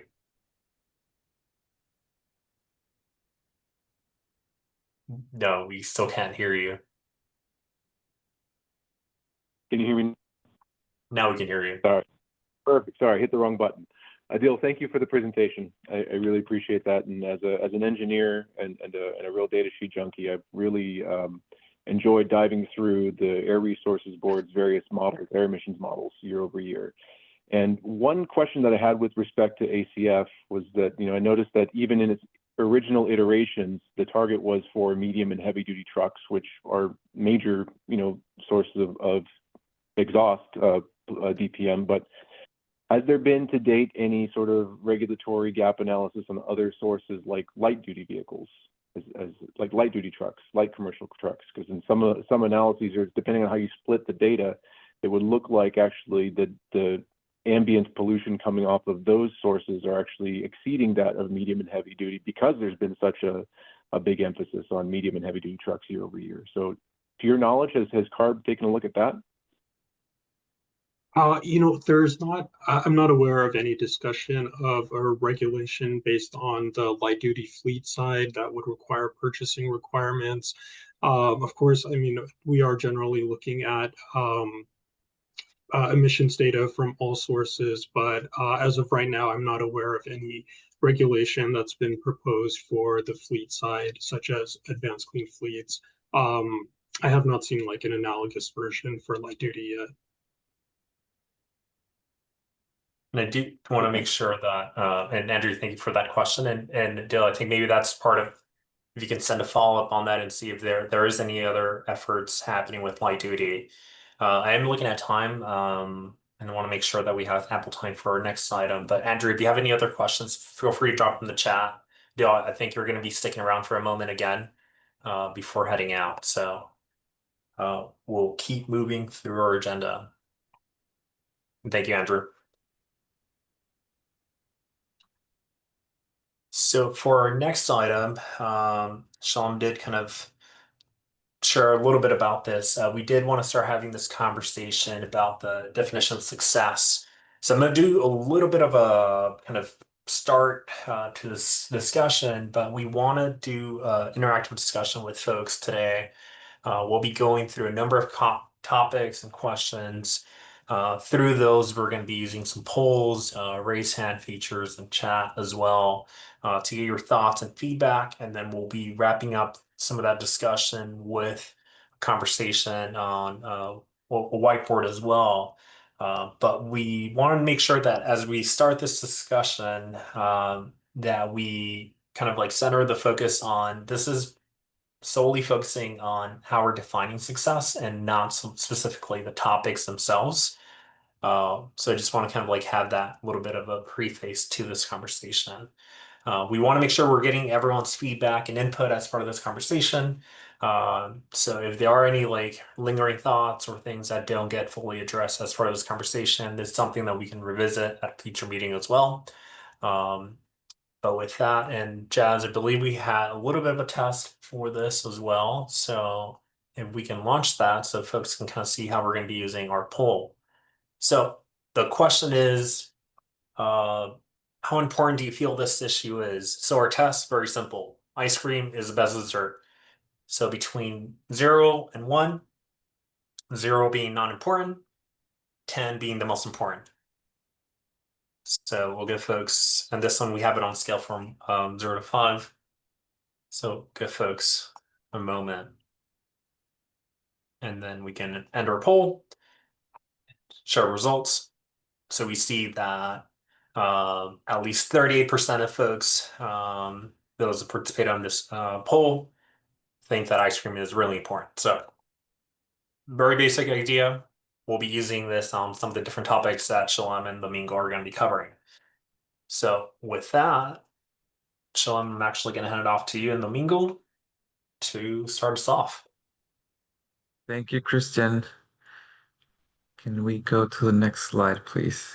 Thank you. So I will just do a brief introduction to our discussion today, just to center us in the purpose of why we are having this discussion to begin with, right? And just to let everyone know, this is actually a topic that is being discussed in other community steering committees across the state, in other districts. As we meet with our colleagues from other districts, we've all been talking about this as an important topic, especially for those communities like the Portside community who have been participating in this program for 5 years now. And as we are getting ready to produce our 5-year report for Portside, this is definitely a central piece in producing that report. So just going through the purpose here, one is defining what success is for this program in terms of how the program has benefited you individually and as a community, and how can we measure it, right? So we need to define it first so that we can know how we measure it. We also want to learn about how this can inform our priorities for this group as we work together, moving past this 5th year of working together. And then finally, also, like I mentioned earlier, inform what we include in our 5-year Portside report that we are putting together for you all and for CARB. And so with all of this in mind, we really appreciate everyone's input and active participation in this discussion, because this will really help shape the story that we will be telling for how this program has benefited the community. So with that, I'll turn it over to Shalom. Thank you, Domingo. One of the things that we really wanted to be mindful of is to build upon previous conversations that we've had, either as has already been included in the Portside Community Emission Reduction Program, also known as the CERP, but also in terms of what you all shared during our check-in focus groups and the survey that you all recently have taken. But also many of you participated in conversations the past year and a half with UC Davis researchers who were actually, they wrote a report around kind of defining success and challenges and lessons learned from the Community Air Protection Program from Community Steering Committee members such as yourself. And so we didn't want to ignore all the feedback that you have already shared, but build upon what you've shared already. And I want to share back with you all what we've heard in these 3 different places, how you've all are already defining success for the Community Air Protection Program. And then we hope to then transition into a conversation in terms of what may be missing in terms of how success is being defined, and what are the types of resources or research tools that we may need in order to be able to accurately, or as to our best ability, right, evaluate success as well. So next slide, please. So in the next 3 slides, I'm going to share with you what we've heard in some of these spaces. And so just to kind of navigate through the slide here, what I've done is I put a key at the bottom that says number 1 is the Portside CERP. So that's where we heard that statement. Number 2 is the 5-year check-in, and number 3 is UC Davis research. One of the things that we've heard both in the CERP, that's listed in the CERP, right, but also during our 5-year check-in, is the importance of actually evaluating and seeing, how much of the CERP strategies and also goals have we accomplished, right? So doing that accounting in terms of, what percentage of the strategy or goal has been actually achieved.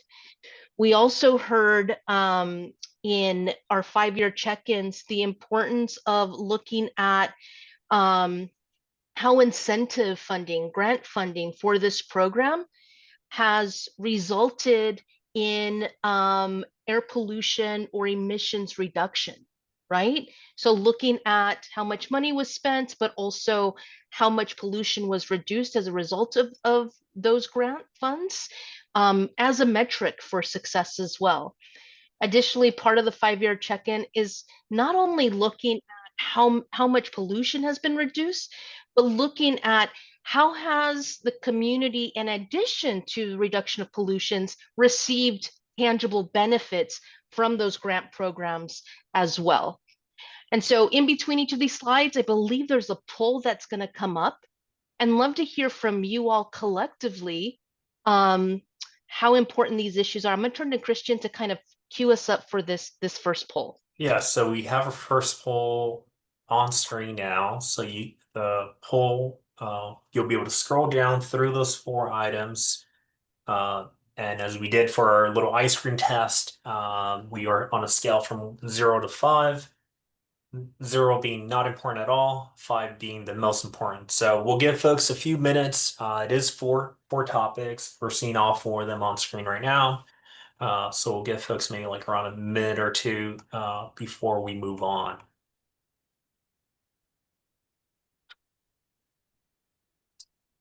And then I think, Sean, the other thing I'll plug in with this poll is that this is somewhat of a temperature check. So this is not a formal vote. This is not what we get on the poll, on the Zoom poll, is the full say of the CSC, but it is that temperature check as the team is doing those 5-year check-in discussions, and as we're having further conversations in the future, we want to make sure that we're thinking about how are folks thinking about these things now, and then how do we make sure that if we need to adjust, we have those adjustments. Yeah, no, thank you for uplifting that, Christian.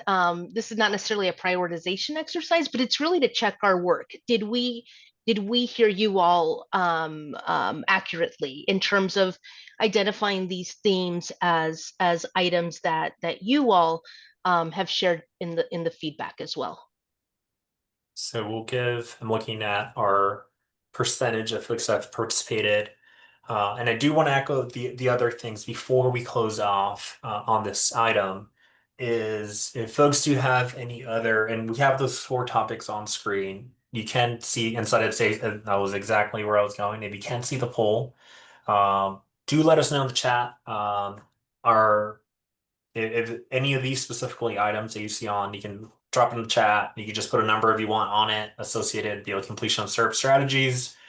That's a 5, that's a 0, whatever you like to say. But you can also go off mute and raise your hand and let us know if there's anything specifically that you want to comment on here. So I am seeing that we have 52% completed. So we'll go ahead and share results for this. Some standouts. One, I'm looking at the first item, which is the completion of CERP strategies.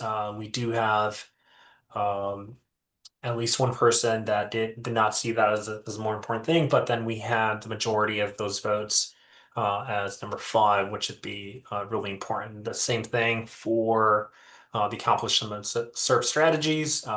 We do see number kind of like leaning a little bit closer to 5 on that as well, but we did at least also want to acknowledge we had at least one person that voted on 0 on that one.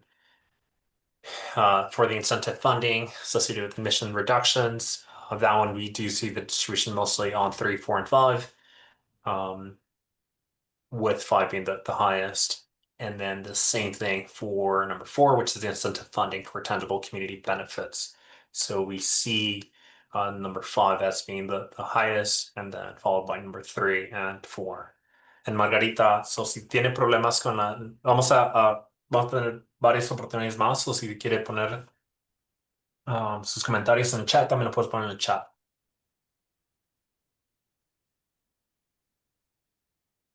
So, Shalom, I think we move on to our next one. Yeah, so in the next section here, we also heard both in the Portside CERP 5-year check-in and UC Davis the importance of quantifying health improvements and reducing air pollution exposure. Closely related again is reducing air pollution emissions. And then third, what we heard in the 5-year check-in is making sure that there's an alignment of community emission reduction program, CERP, strategy, prioritization with pollution source attribution. What that basically means is if we were to have a pie and that pie were to represent and were divided up and represent the different sources of air pollution in the port side, is to align what CERP strategies move forward first based upon the biggest portion in that pie that's showing the biggest amount of being the biggest amount of an air pollution source. So that's what that third one means. And so we'll go ahead and go to the poll next. I'm sorry, Shalem, could you repeat that third one, like that analogy? Yeah. Thank you. Yeah, no problem. So if we were to have, let's say, a pie, right? And split up that pie based upon the different pollution sources. So let's just make things up here. Let's say cars constituted, this is all made up data, I don't have the data in front of me, 50% of that pie.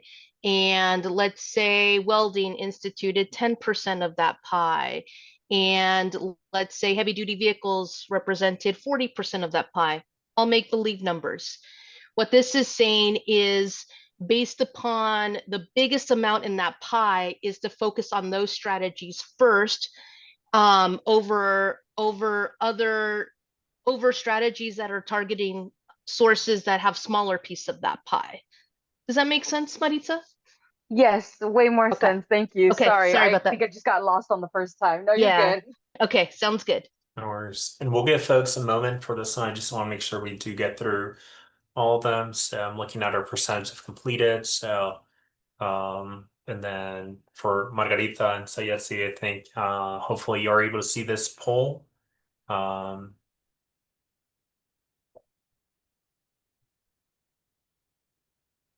And we'll give another second or two, and then we'll get going on the next one.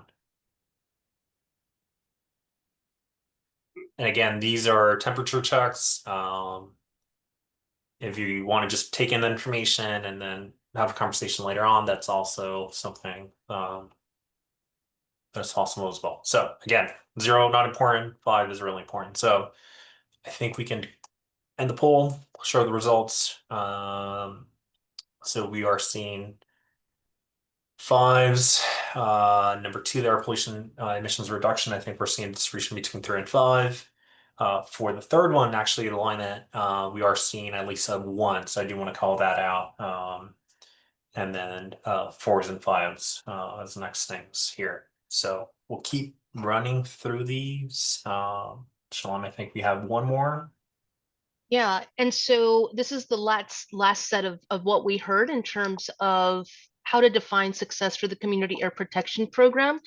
So this is all about relationships and the way in which we are together in this space, also sometimes called like governance, right?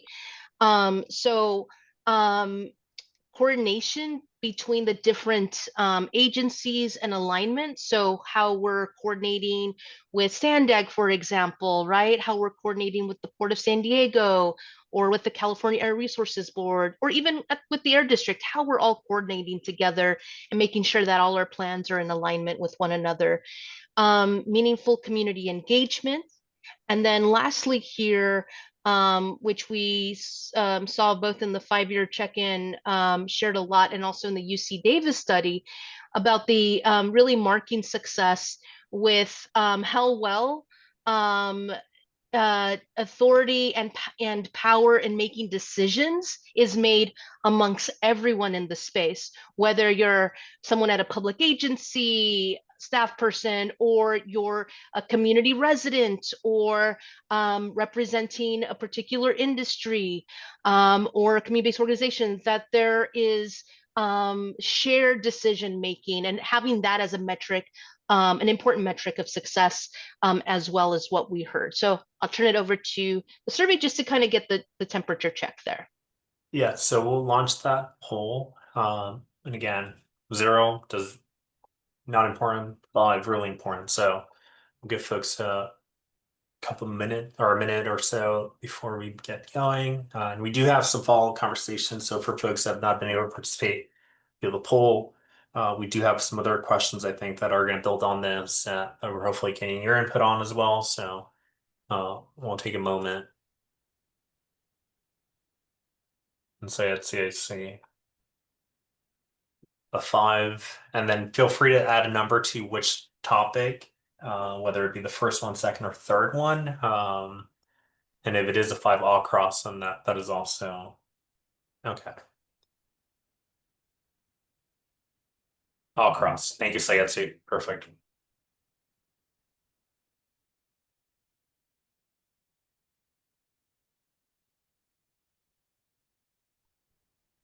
So I think we're gonna share results for this one. Seeing similar 3 to 5 on the first one. I do want to call out number 3, which is that shared authority, power, and decision amongst all stakeholders. That one we are seeing a little bit of a distribution between 0, 1, and then the majority of the numbers being between 3 and 5. So I do want to call that attention to that one. So that is going to be all of our polling as part of this part of the conversation.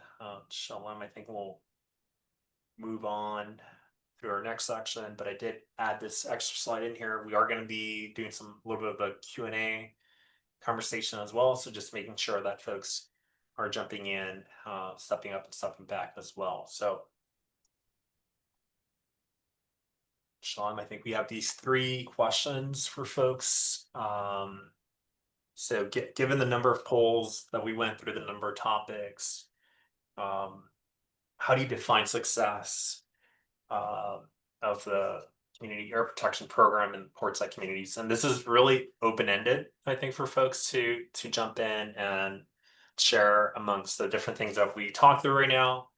Let's see if folks have any thoughts. And Shalom, I don't know if you want to add anything else to that question. I'd love to hear from folks.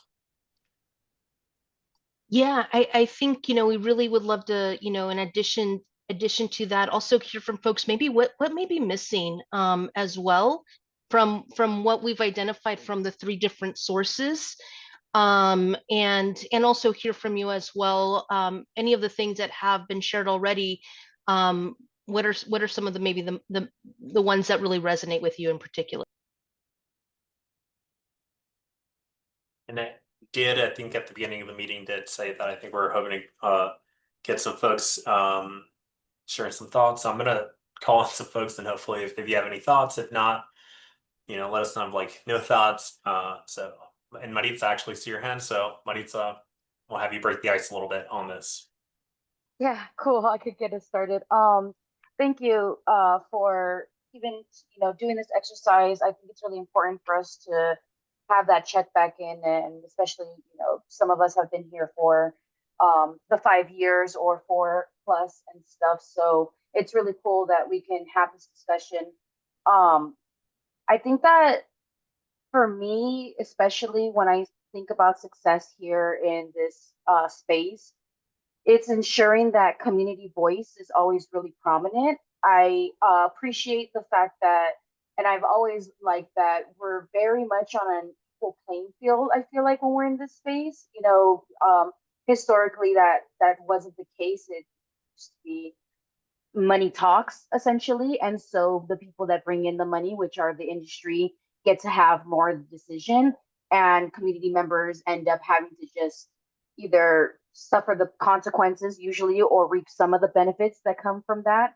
But in this space, we really do have it equal, where everyone has a really strong voice or has the opportunity to have a strong voice.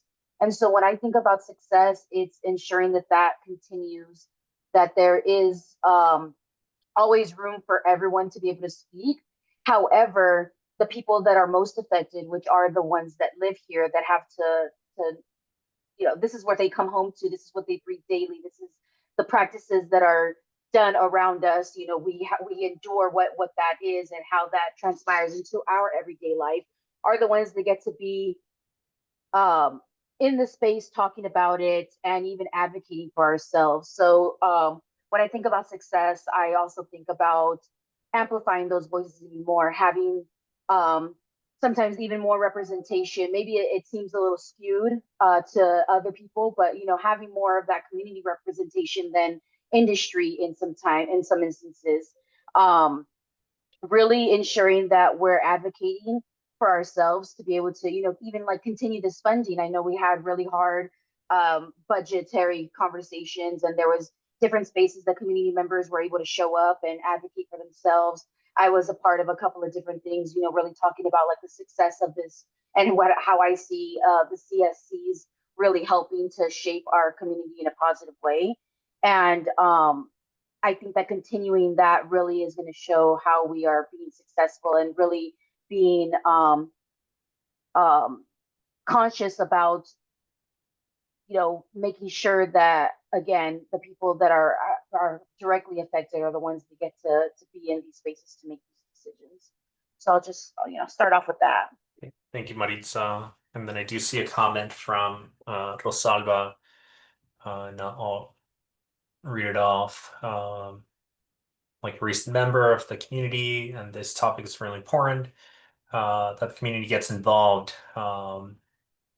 that there's a request for federal funds, and that our representatives, sorry, I'm like, can't, let's see, that the representatives, that representatives represent the communities, how they should be doing so. So speaking loudly for the future represents on that participation of folks. So this is from Rosalba. I do want to call out some other folks as well, and love to hear some folks that sometimes we don't hear from. So Ashley, I'm actually seeing your name top of screen. So Ashley, Valentina, I don't know if you have any thoughts on any of these questions that we have on screen.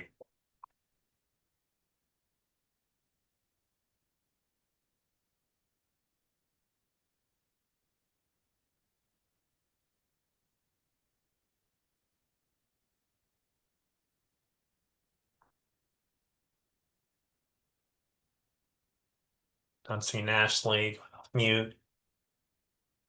I'm also looking at Margarita.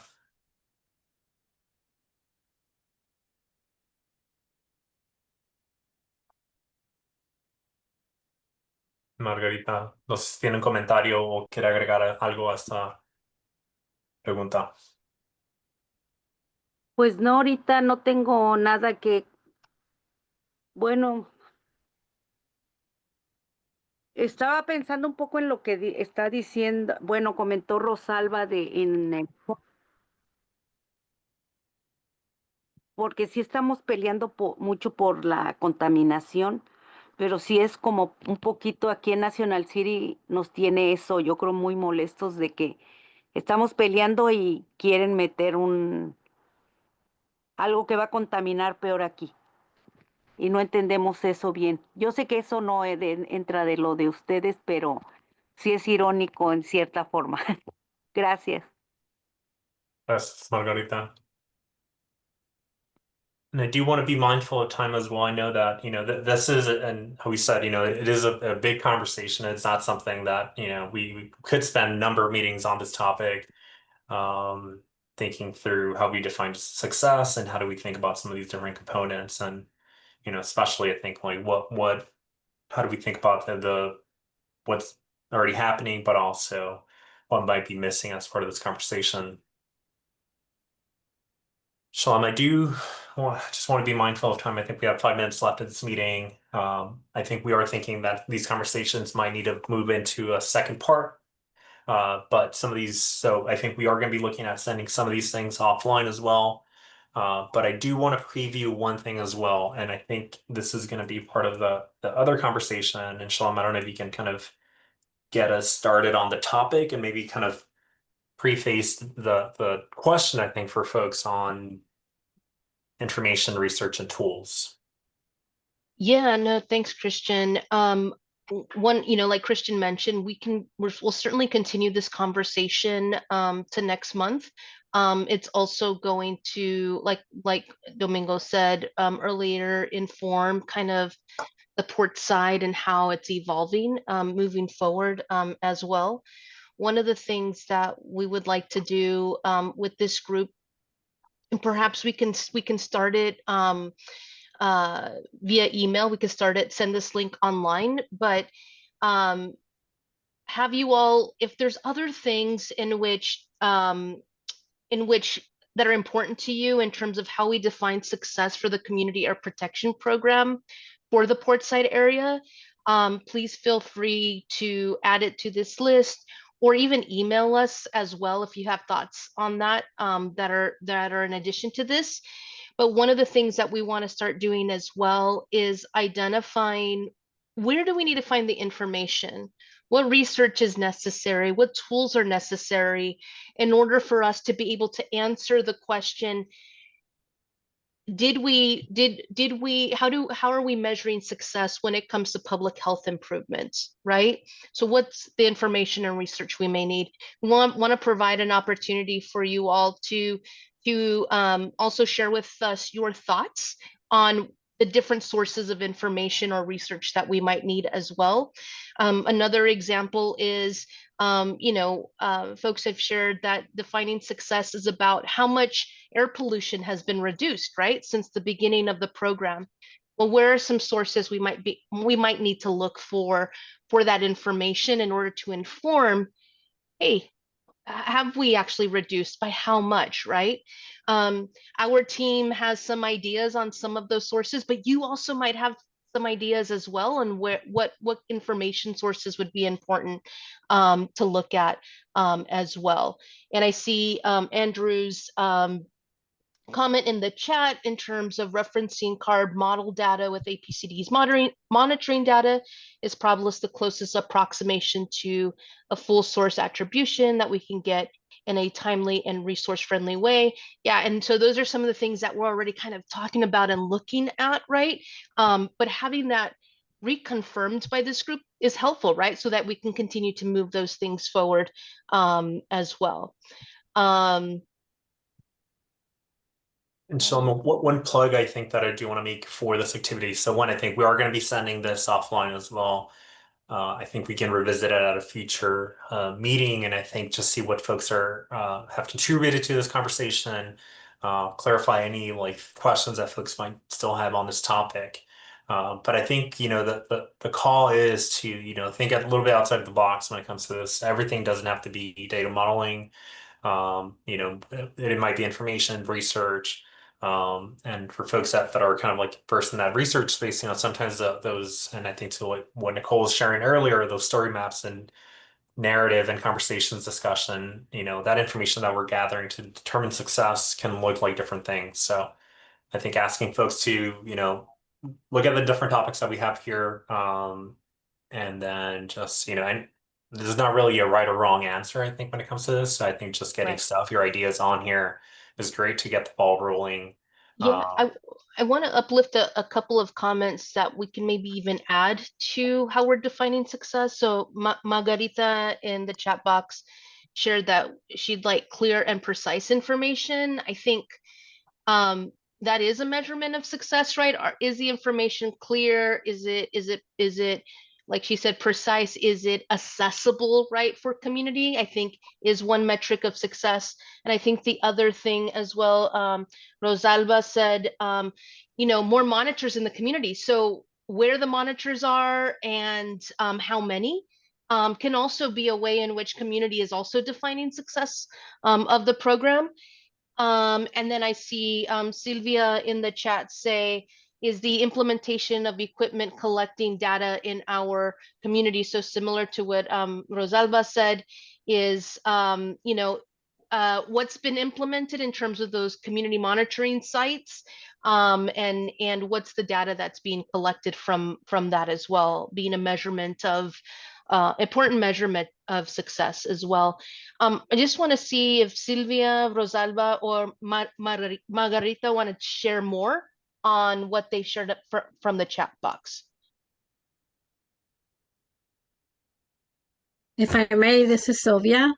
And there's so much factors and metrics to collect, but just in general, just the approval of having equipment to collect that certain data, for me, that's a success because for a long time that has not been implemented. So that's an achievement on my end. My concern in regards to the data collection, that would be another challenge as well. Was this equipment useful or effective in collecting proper data? Because that's another question. Is that enough for us to identify? Is it the correct information? Things like that. So that's one thing for me. Thank you, Sylvia. And our team's taking notes on that as well. So I think then the question both of then, not just the data that is being reported from the tools itself, but are the tools actually the correct tools that should be used in that data collection? And Margarita, no sé si tiene algo que agregar.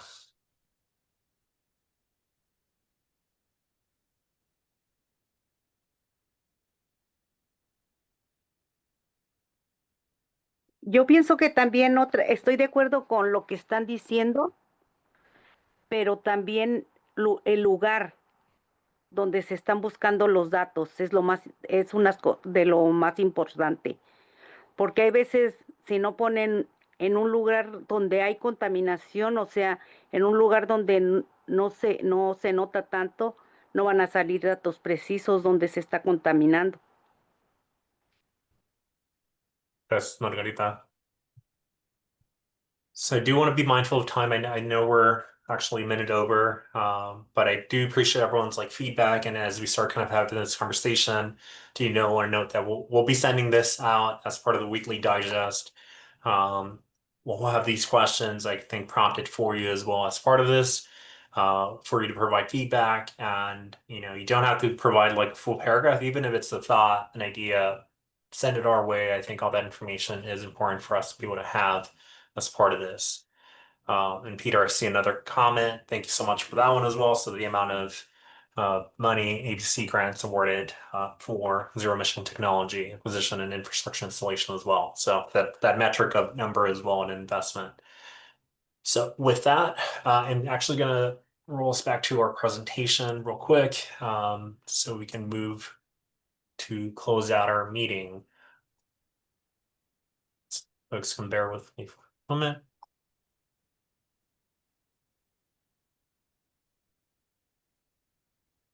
And then, Shalom, I don't know if you want to close us off with this item, and then I'll move to close our meeting, which is these are our next steps for this topic. Yeah, I think, Domingo, did you want to close us out with the next steps? Yes, and so as we continue to wrap up the conversation and get any additional feedback, we want to make sure that we see what information we already have available, and what other agencies also have in terms of the information that we can use, be it APCD or CARB or any of our partners, so that we can contribute to this discussion. We want to include the feedback from you all in the post year 5 framework, so that again we have a good idea of the story that we want to paint for that, and then also add all these metrics that are being part of this discussion to the 5-year Portside report, using all the information that we have currently available. So again, this exercise is going to inform a lot of the reports that we're working on, and we will continue to have more of a dialogue with everybody on this as we continue to move forward in identifying the the right metrics to measure success. And if at any point anybody has any additional feedback that they want to share around this, we're always open to receiving that feedback. You can contact me directly, you can contact Shalem, or you can let us know at an upcoming meeting as well. Thank you, Domingo.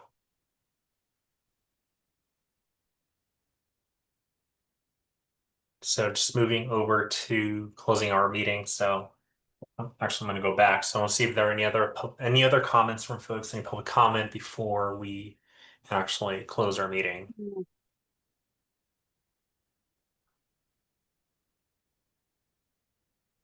If nothing, we'll move to our wrap up. So I do want to plug in a couple things. One, that our October 28th meeting is going to be virtual. We've been noting the weekly digest. There are a couple things that I think we'll be sending as part of this conversation and meeting today as follow-up. So be on the lookout for that. We'll call out your attention to specific things where we're hoping to get your feedback and ideas on. Last thing, just to continue to plug, please submit your W-9s for folks that have not submitted them. We do need W-9 for formal CSC members to be able to receive your assignment payment. So if you have any questions with that, let us know. Brisa. ¿Puede volver a mandar el formulario por email, por favor? Sí, lo podemos mandar. Gracias, muy amable. Gracias, Margarita. Al contrario, gracias a ustedes. Gracias por todo. Buenas noches. Buenas noches, Margarita. So before we close out, actually, I do want to see if someone would like to make a motion to adjourn our meeting. And I know we're over time. This is Maritza. I make a motion to adjourn the meeting. And Maritza, so first, do we have a second? Second, this is Sylvia. Sylvia is a second. All of those in favor say aye. Aye. Aye. Aye. All those opposed say nay. The ayes have it. So with that, that wraps up today's meeting. Thank you, everyone. Muchas gracias a todos por participar con nosotros. Quisiera tenernos una hora más para seguir la conversación. Hopefully we had another hour to keep this conversation, but we also know that folks need to get home or, to their families and to dinner as well. So with that, everyone, thank you so much. Have a good day, and we'll see everyone in October. Good evening, everybody. Buenas noches a todos. Buenas noches. Buenas noches.